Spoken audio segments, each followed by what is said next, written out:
What's up everybody, Matt Maran here for another car review. This is of course the 2019 Toyota 4Runner TRD Pro. Huge thanks to Toyota for providing me with this very cool looking 4Runner to review for you guys today. So about the 4Runner, well, it's been around for about 10 years now. Some changes throughout the years here. I will say that one thing that really has aged well over these 10 years is the styling here. Now they have enhanced it a little bit here, especially for the TRD models, to make it look a little more, I guess, futuristic and newer looking, but it still looks fantastic, I think, from every single angle here. Right up front you have these cool headlights, which unfortunately are halogen. Would be nice to have LEDs there, but you do have LED fog lamps there now with the TRD Pro version. You also can see just the more aggressive front bumper. You have the skid plate there branded with TRD underneath, and the large blacked out grille there. All looks very cool. You even have a little hood scoop here up top, and I mean, just a very menacing look. It's, you know, high off the ground, just very, very mean looking. That also has helped out when you go down to the sides here with these 17-inch matte black wheels on these very knobby and tall tires. Again, give it the off-road capability. And then going out towards the back there, you'll see, first off, on the roof, you have a roof rack, which is another very cool addition here for the TRD Pro here for the 2019s, and looks very cool. Also, you have some new tail lamps there out back, which I think also help to modernize the 4Runner here a little bit more. And also the blacked out badging gives it a sportier vibe as well. And so although the 4Runner is 10 years old, I don't think it looks 10 years old. And I think it's, you know, very modern and fresh looking still, and it just still looks awesome to me. Right, for the interior of the 4Runner. Well, this is where it really shows its age a lot more. First off, the seats are actually very nice though. I really like these seats. It's this soft text material, which isn't real leather, but feels pretty close to leather. Maybe not quite as smooth or soft, but they're still pretty soft, comfortable seats. They have pretty good bolstering as well up here for the torso and for the thighs. And so overall, good seats. Next is the steering wheel, which also isn't anything to complain about really. It's a pretty thick rimmed wheel here. Has a great 9-3 grip, nice 10-2 notches, just a few buttons on it here. It's a little bit of a dated setup here compared to some newer Toyotas and their steering wheels, but still a good steering wheel nonetheless. Next are the gauges, and this is where you start to see some of the age here. So they're analog gauges, nothing wrong with that, but that little center display is the thing that is a little dated. I mean, I've seen stuff from like the late 90s that looks pretty similar. I mean, it's definitely very dated, and so it just gives you your basic trip info. It does show you the position of the front wheels if you want, and it also has a digital speed readout, which is okay, but I'm just kind of shocked it's that dated, because even the Tacoma that this is based on has the standard Toyota color little center screen there that they always have, and even that now is getting replaced by newer stuff. But you know, to even have that would be a huge upgrade over this. And so again, not a huge deal. It has all the basics, and you know, tells you your speed and all the, you know, basic things you need to know. Coming over to the center of the dashboard here, this infotainment display is really what stands out to me. So this is also even worse than what you get in a Tacoma, which I again don't understand, since the 4Runner is, you know, very closely related to the Tacoma. So anyway, you have this 6.1-inch infotainment display, and to give it credit, I will say that it's very straightforward with the menus. It's the same as any other dated Toyota infotainment systems here they've used in the past, you know, 5 to 10 years, but it is very responsive, very quick to respond, so no complaints there. Does not have Apple CarPlay or Android Auto or anything like that. Does have navigation here. Those also look dated with those maps, but with this system, that's all you really would expect. And does have HD radio and XM, satellite, and all that kind of stuff, which is great. But I do have some good news. If you do care about infotainment at all, you'll probably want to wait for the 2020 4Runner, because all the Toyota trucks for the 2020 model year will be getting a new head unit here that will have both Apple CarPlay and Android Auto, actually, which is a first for Toyota to include the Android Auto there. And so that's going to be a huge improvement. If you don't care about infotainment, this will be just fine. It does all the basics just okay, you know, but you know, certainly is not going to be wowing you with any kind of infotainment tech. Coming down, you have your climate control knobs, and this is something that I also is a sore spot to me, because you don't even have automatic climate control in a $49,000 4Runner as we're sitting in here. And the only way to get automatic climate control is to go up to the fully loaded limited model, which is about the same price but gives you less of the off-road stuff. I guess they assume people that like to go off-road don't care about auto climate control. Maybe they're right, but it doesn't seem like an expensive thing to include whenever you're talking about a vehicle this pricey. But anyway, you have these large chunky plasticky knobs instead, just for your basic manual air controls. And all the buttons are so overly huge. I get that it's supposed to be, I guess, sporty and aggressive in its setup, but it looks like there's way more going on here than there is, and they could consolidate this into a few buttons that are way smaller and have a lot more bin space or space for a larger screen and stuff.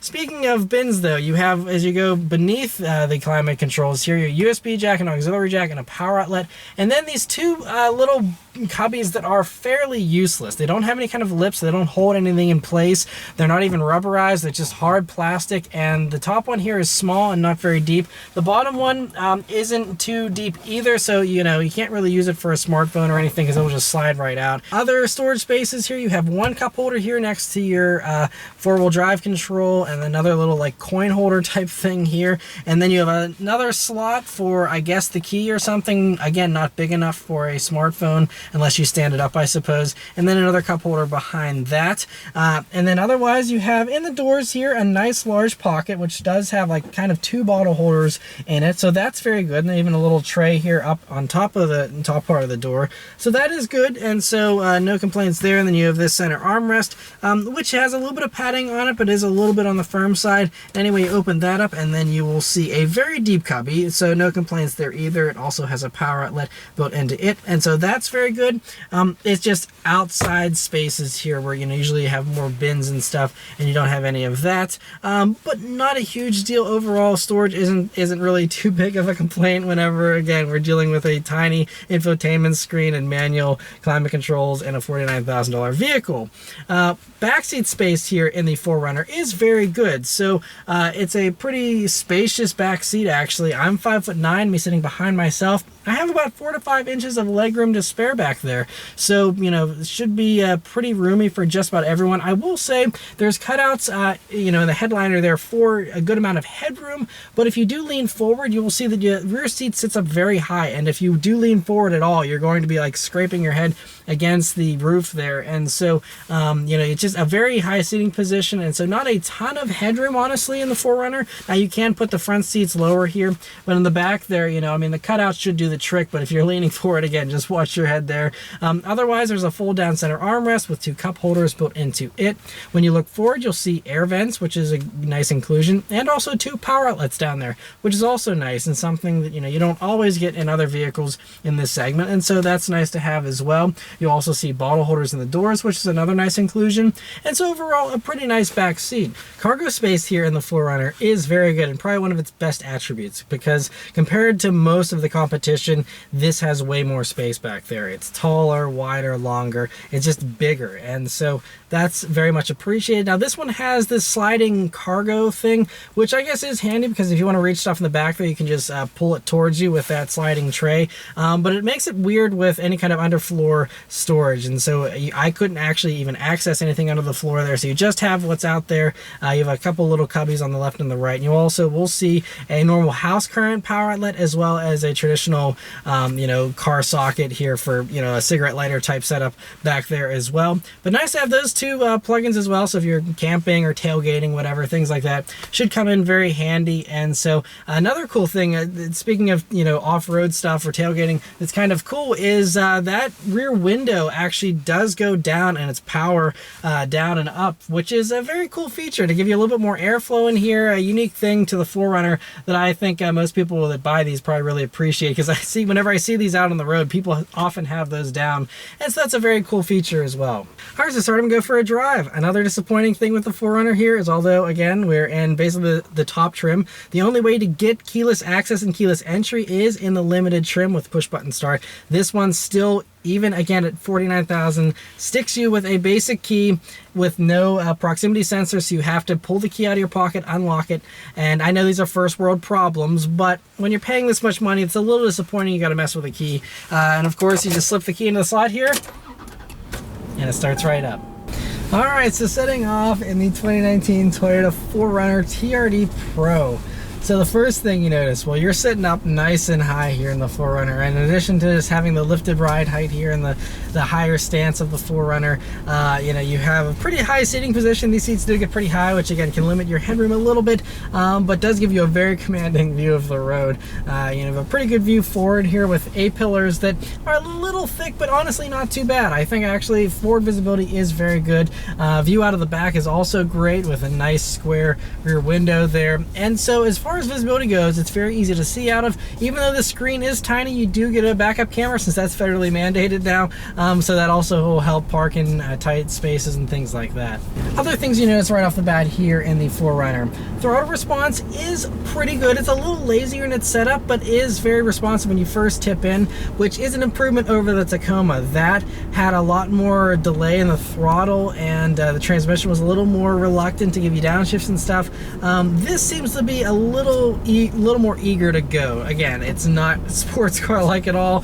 Still is very lazy, but better than the Tacoma, so I appreciate that, and feels right in line with most of the other vehicles in this segment as far as at least body on frame stuff. You do have a strain sensation for the brake pedal. That's one thing I have noticed already, is you have a lot of travel and then it's just like the last quarter of an inch where it's super grabby and gives you a slightly odd sensation. So that's the only thing that I've noticed here.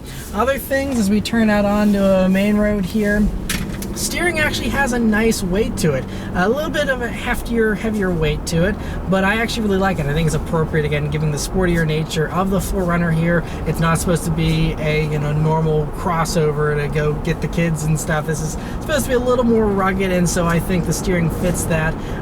Other things though, whenever you're up and running on a main road here, you have some road noise. You have these tires that are going to make a little bit more noise, of course, since they're so knobby, and you're up higher, so you will notice that the body likes to sway around a little bit, either in the wind or just when you're going around light corners. I've also noticed that the suspension does get upset pretty easily over bumps, and that's typical of body on frame SUVs, but this is even more pronounced than some of the newer body on frame trucks and stuff like F-150 soak up bumps better. The new Ram is the king, I think, as far as body on frame stuff, as being buttery smooth.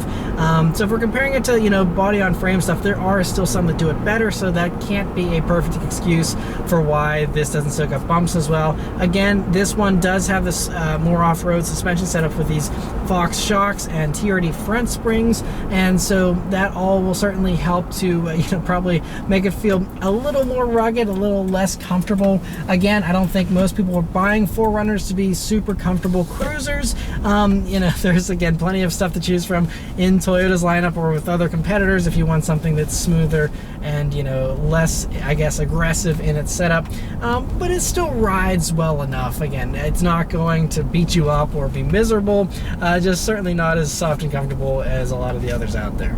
All right, so again, put the transmission into the sport mode here, and let's turn down onto this back road and see how it does. Here we go. Okay, springs into action pretty quickly there, and then it pulls well. It gets up to speed pretty quickly, honestly. For a thing this big, I'm a little surprised just how quickly it got up to speed. So the 4Runners here run the 4-liter V6 engine, and it does 270 horsepower, 278 pound-feet of torque, and it'll do 0 to 60 in 7.5 seconds. Which actually, I think this might even feel a tiny bit quicker than that, honestly. It's pretty punchy here in the sport mode, considering, it's hauling around 4,750 pounds. And it's also running all that through a 5-speed automatic transmission still. I'm struggling to think of another vehicle that still offers a 5-speed auto. This might be one of like 2 or 3. So, yeah, it's a dated setup, but it works okay. Again, people that are buying these aren't looking for the latest mechanical technology, and so I think it does fine. It's pretty intelligently programmed. Again, it does take it about 1 to 2 seconds of 1 Mississippi, 2 Mississippi to get a downshift whenever you start getting on the gas and are expecting a downshift. And I know the 4Runner is not set up to be any kind of sports car with its handling, but let's go around a few corners here just to see how it handles them, because people will be going around a few corners from time to time, and It's not too bad considering what we're working with here. I do think the Fox shocks and everything actually kind of stiffen it up a little bit, and that kind of helps, I think, out here on a back road.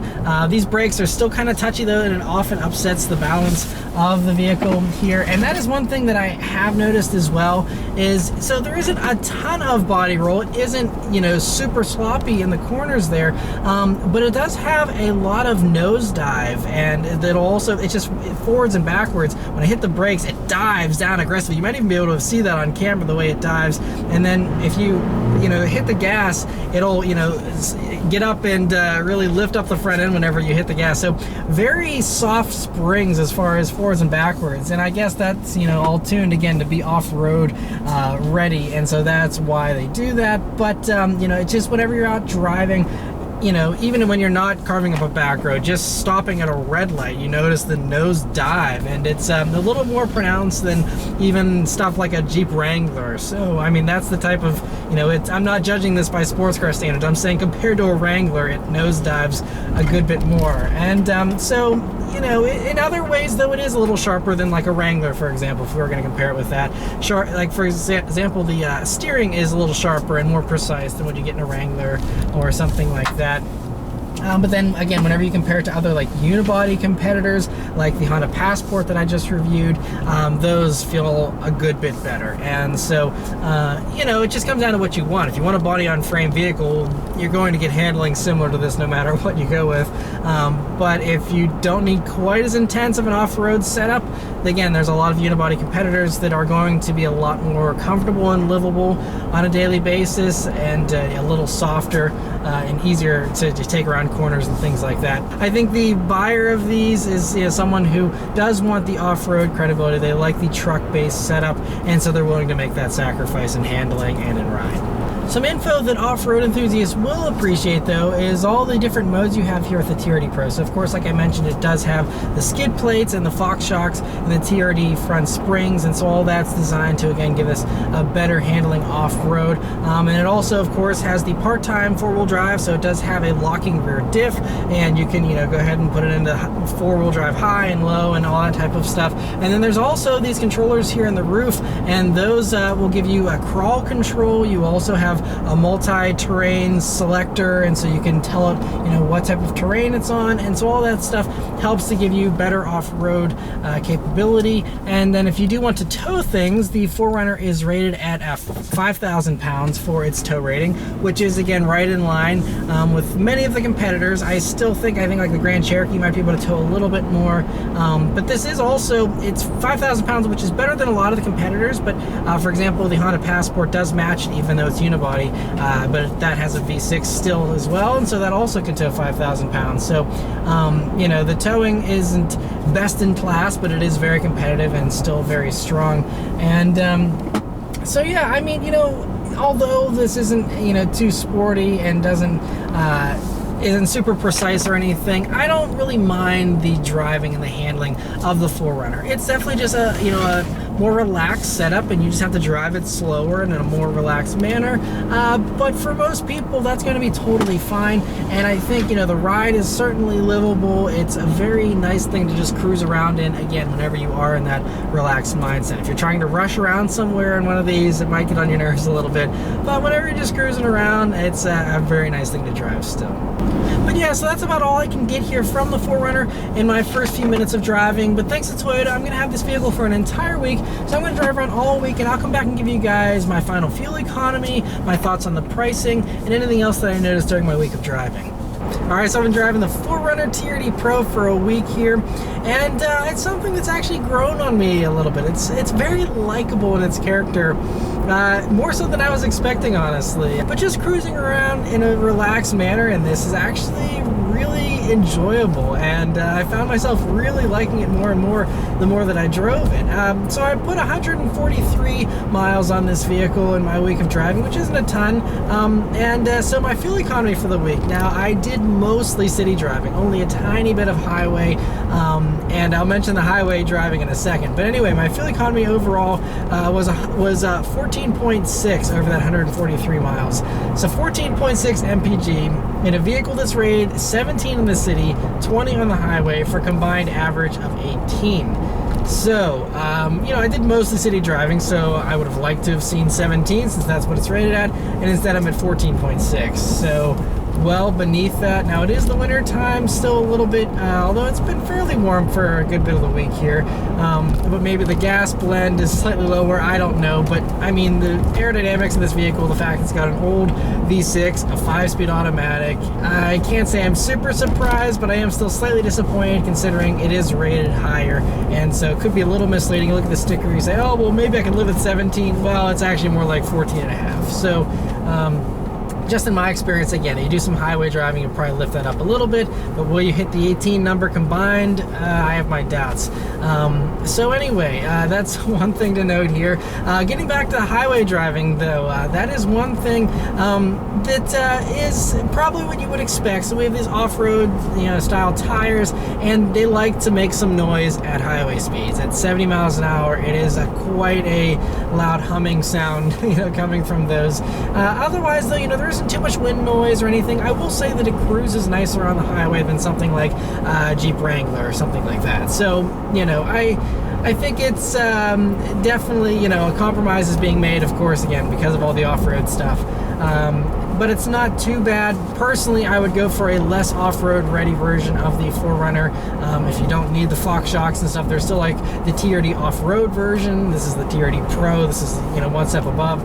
The TRD off-road version gives you a little more rugged look, slight, you know, improvement. You still get all the off-road modes and stuff like that. And it's a good bit cheaper as well, which I'll get to the price in a second here. But another thing that I've noticed is, you know, I mentioned earlier how it has the softer spring rate and that, you know, allows it to pitch forwards and backwards a little bit more exaggerated than most vehicles. In addition to that, though, the softer spring rate also really allows this thing to get blown around in the wind. Even when you're just sitting at a red light, if there's other cars passing by you at any kind of reasonable speed, you know, you feel every single little nudge of the wind with this thing. Also, when you're out on the highway cruising at 70, you know, you gotta kind of focus a little bit on staying in the middle of your lane, more so than you normally would have to in any other vehicle. But again, that's partly because of the boxy shape of this vehicle as well. So that's just something worth noting. Again, things that most people that are in the off-road crowd probably aren't going to mind and are totally fine making those sacrifices. But if you aren't a legit off-roader and, you know, you want to just have something that's a little more livable, you know, again, the 4Runner is probably overkill for the average commuter in a lot of ways, at least in the TRD Pro version here. Another thing that's a little disappointing here in the 4Runner, though, is its lack of safety equipment. Now, of course, it has all the federally mandated stuff and all the normal safety stuff that you would come to expect, you know, 5-10 years ago, but this doesn't have any of the new active safety features. You know, almost, I think all other Toyotas, for the most part, at least non-truck Toyotas, have Toyota Safety Sense as standard now, and they're on the second iteration of that. This has none of that. It doesn't have any, you know, automatic emergency braking, doesn't even have blind spot monitoring. I think you might be able to get that if you go for the Limited. That's the only way, but I'm not even sure if it's included in that. I'm pretty sure, you know, again, we're in a nearly $50,000 vehicle that does not have blind spot monitoring. That's something I do appreciate. I don't really mind not having all the other nannies and stuff. That's not a big deal to me, but it would be nice to have the blind spot monitoring because that is something that comes in handy. So, you know, it's just, again, the price is kind of hard to justify whenever you look at all the equipment it's lacking. You know, and I mentioned that earlier with the interior, with a very basic interior setup and stuff. And so, again, it just comes down to if the TRD Pro has all the right ingredients that you absolutely want, then it probably will make sense. But for a lot of people, you know, if you do want a body-on-frame Toyota, you know, truck or SUV like this, you know, the Tacomas are great, or, you know, you can even get the Sequoia. And, I mean, the 4Runner is still great, too, especially in its lower trims. You know, these start in, like, the mid-30s, I think, like 36 and a half, and then go up from there. And you can get, like, the TRD off-road one for around, like, $38,000 and $39,000. And at those prices, you know, I could see this, you know, being a very cool option, and again, be a little more livable, I think, with, you know, less aggressive tires and stuff like that. But this one, as tested, is, now these start at like $47,500. This one has a bunch of dealer add-on accessories and stuff that pushes this one over $49,000. But realistically, realistically, a TRD Pro, if you don't have a bunch of dealer goodies on top of it, is going to be running you $47,500. And again, it's really hard to justify at that price. You have a lot of competitors that are very expensive. A Jeep Wrangler Unlimited is going to be running you around that same amount of money for this type of stuff with, you know, leatherette type seats and all that kind of stuff. You're going to be paying similar money, you know, so if you want a real legit off-roader, then again, that's why this stuff's more expensive, because all those off-road ready bits are pricey. And so, you know, I don't think it's unfairly priced. It's just, you know, for, I think most commuters, again, I see these things more often going back and forth to work than I see them on trails or something. So if you're honest with yourself and you realize, you know, maybe you do a little bit of off-roading that's mild but nothing super intense, you know, they have like the brand new RAV4 with its adventure trim, gives you a little bit of extra ground clearance, and those can do light off-roading. And, you know, you might have a little bit less space, but you have much nicer interior, all the newest safety tech, you know, infotainment tech, all that type of stuff, and a really nice refined vehicle that'll get much better fuel economy, and it's all for a much cheaper price. You know, even a fully loaded RAV4 is going to be running you, you know, low 30s, and so, you know, much easier pill to swallow here than these things starting in the mid to high 30s and going up quickly from there. Now, I will say, you know, there is other competitors as well that gives you a little bit more for your money if you're willing to get rid of the body on frame thing. There's a lot of unibody SUVs now that are trying to be a little more rugged and off-road ready, like the Honda Passport that I just reviewed. Similar dimensions, but again, that has a much nicer, newer interior with a lot more tech, a lot more safety stuff, and also has a V6 engine and all that kind of stuff if that's something you really want, in a larger package, but just won't be quite as good off-road as this is. And so this is excellent in that way. You know, it's going to be very good off-road and doesn't really have a whole lot of competitors, because, you know, you have like even Chevy with their new Blazer, that's unibody. Like, no one's doing body-on-frame truck-based SUVs like this very often anymore. And so I do have to commend Toyota for going for that and offering this, because, you know, less and less manufacturers these days are. So overall, like anything, it always comes down to your personal preference and what you need as a consumer, what you need your vehicle to do. If this ticks all the boxes, then this is an excellent choice, and probably the best choice in this segment in those ways, and especially consider the reliability.